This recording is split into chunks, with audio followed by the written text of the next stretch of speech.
Երկու հարց, այ որ մենք $1 միլիոն տվել ենք, ինչ տոկոս ենք վաստակել անցյալ տարի $1 միլիոն դիմաց հիմնադրամին, եւ երկրորդ հարցը,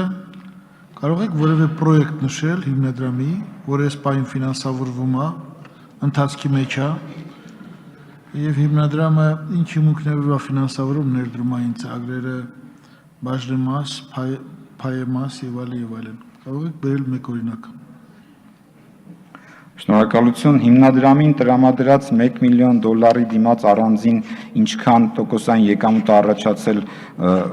հնարավոր չի առանձնացնել, որտեղ այդ $1 միլիոն 8 միլիարդ 513 միլիոն դոլարի մի մասն է միայն, որտեղ ամբողջ հիմնադրամի համար կատարված ներդրումը 8 միլիարդ 513 միլիոն ԱՄՆ դոլար է, եւ դրան Հայաստանը մասնակցել է $1 միլիոն չափով։ Ես նշեցի, որ եթե դրան համադրելու լինենք, ապա մեր համադրման ցուցանիշը դա հիմնադրամից վարկ ներգրավելու հնարավորությունն է, որը կազմել է 1.1 միլիարդ ԱՄՆ դոլար, եւ դրանից մենք արդեն $100 միլիոն ԱՄՆ ստացել ենք անցյալ տարի, որպես բյուջետային աջակցության վարկ, այն 300 միլիոնի առաջին տրանշը, երկրորդ եւ երրորդ ծրագրերին ես նշեցի, կարծեմ հարցերից մեկի պատասխանի ժամանակ,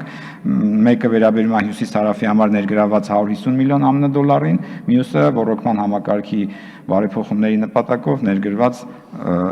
ներգրավված $40 միլիոն ԱՄՆ-ին։ Այս պահին գործող այսպես ասած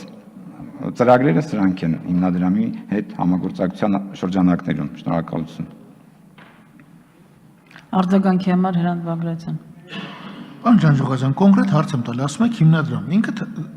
դուք հաշվապահ եք եղել, չէ, հաշվապահությունից հասկանում եք, ձևակերպել եք, տվել եք փողը, ինչքան ենք ստացել,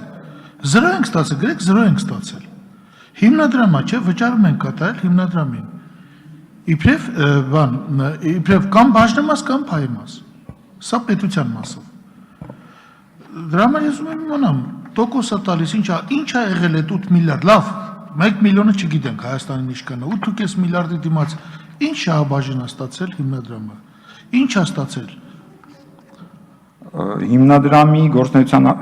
եթե ավարտեցիք,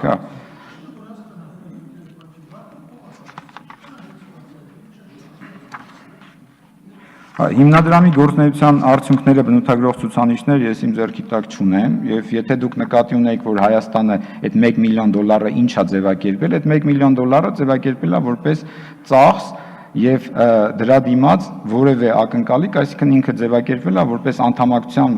վճար հիմնադրամին, որպես սովորական կազմակերպության։ Այլ հարց է, որ այդ հիմնադրամին որպես անդամ երկիր, մասնակից երկիր Հայաստանը արդեն հիմնադրամի գործունեության արդյունքների վերաբերյալ տեղեկատվությունը տիրապետում է, բայց այս բանը ես ձեզ չեմ կարող ասել, թե հիմնադրամը որքան շահույթ է ստացել, որքան է կազմում նրա գործունեության արդյունքները, նրա ուղղությունները, որ ուղղությունով ինչքան է։ Ես միայն նշեցի, թե Հայաստանի հետ հարաբերություններով ինչ հարաբերությունների շրջանակում ինչ արդյունքներ ունենք մենք արձանագրած։ Շնորհակալություն։